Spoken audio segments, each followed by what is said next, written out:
For years we've been talking around how central the parent is in the role of a young player. Quite often we forget there's a person in the middle.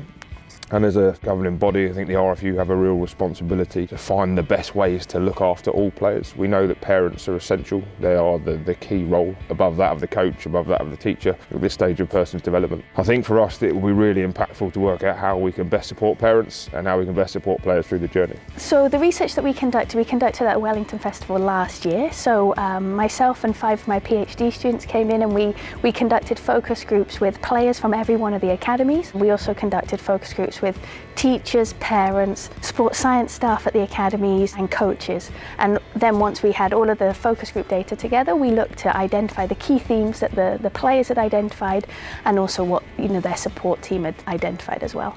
We're fortunate to have had Camilla work with us now for the last festival and this one. So she has a real long-term view over how the kids have been affected, how the parents want to be supported. This year she ran a session for all of the academy staff members, helping them work towards a plan to best engage and work with their parents. So they'll all have a bespoke plan based on their own needs moving forwards. And as we develop, we're going to look to find a best practice and consensus statement around supporting parents in sport. The questions that we asked were really focused on understanding the player journey. So we really wanted to know what's it like to be a young rugby player, and most importantly we wanted to understand what support they had needed at different points in their journey. So we asked them things about who's been the most supportive, how have they supported you, and what could we do to better help you on your journey.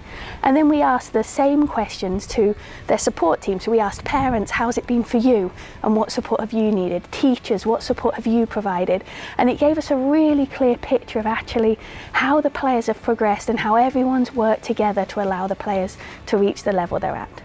So what we've identified is that for players to reach the Wellington Festival, for them to be on this kind of development performance pathway, they really are engaging with a whole lot of people who are supporting their involvement. But what we found in this study is whether they're 6 or they're 16, it's parents that they're really turning to. Where we're going to look at best interact with parents and support them as they're watching.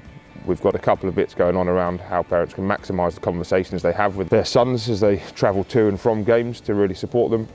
And then I think moving forwards we've got a longer term view that the consensus statement we build will be a best practice guide for parents of young players and people on the pathway.